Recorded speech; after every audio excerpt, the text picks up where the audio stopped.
Dear audience, अस्सलाम वालेकुम। शेख सादी रहमतुल्लाह अलैह गुलिस्तान में एक हकायत नकल करते हैं कि एक शख्स की आँख के अंदर कुछ दर्द महसूस हुई तो वो जानवरों के डॉक्टर के पास चला गया और उसे जाकर बताने लगा कि मेरी आँख के अंदर प्रॉब्लम फील हो रही है। उसने जो दवाई वो जानवरों की आँखों में डाला करता था वही उस इंसान की आँख में डाल दी। उसके नतीजे में मज़ीद नुकसान हुआ और यहाँ तक कि आँख ज़ाया हो गई।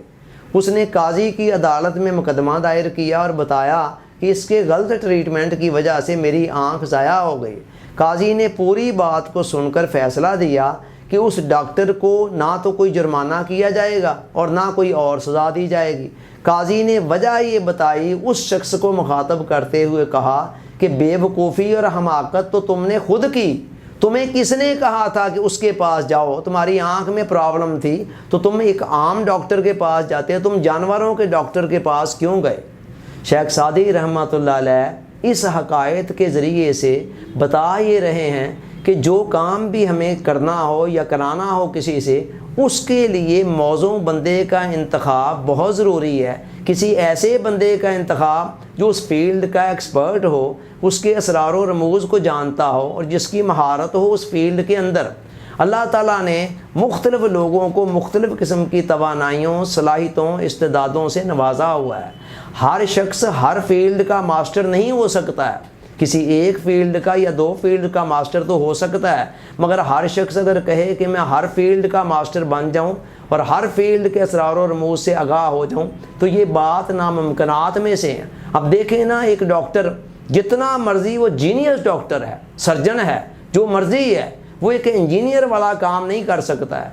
इसी तरह एक इंजीनियर अगर अपने शोबे के अंदर तामीरात में या दीगर जिस भी फील्ड में वो है, वो जितने मर्जी टॉप क्लास पे है, मगर उसे कहा जाए कि तुम एक डॉक्टर वाला काम करो तो ये बात उसके लिए नामुमकिन होती है।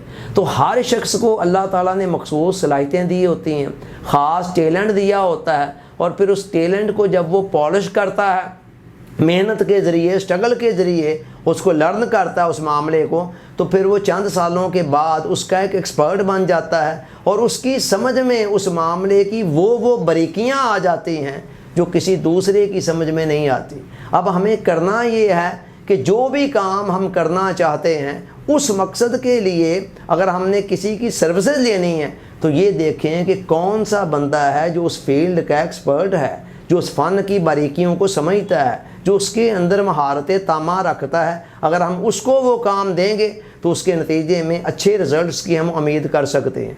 अब लोगों की मेजॉरिटी क्या करती है? बहुत सारे लोग ये गलती करते हैं कि वो जल्दबाजी के अंदर, उजलत पसंदी में आकर या किसी कम फहमी की बना पर या किसी और हिकमत की वजह से या मसलत की वजह से या नादानी की वजह से वो कोई काम लेना चाहते हैं, उसके लिए बंदे गलत का इंतखाब कर लेते हैं कि जो बंदा या तो उस फील्ड को जानता नहीं होता, जानता होता है तो उसमें वो इतना कामल नहीं होता है, और उसका नतीजा क्या निकलता है कि या तो वो काम होता नहीं है, अगर होता भी है तो फिर इतने अच्छे तरीके से वो मियारी रिज़ल्ट नहीं मिलता है जो मियारी रिज़ल्ट इंसान लेना चाहता है। हमारे आज के दौर के अंदर एक टर्म यूज़ होती है, right man for right job. इस हकायत के अंदर यही फ़लसफ़ा दिया जा रहा है। Right man for right job का मतलब ये है कि जो भी काम है, जो भी जगह है, जहाँ भी कोई बंदा अपॉइंट करना है या जिस मामले में जिस काम के लिए भी करना है, वो बंदा एग्जैक्टली उस फील्ड के मुताबिक होना चाहिए, उस जगह का अहल होना चाहिए।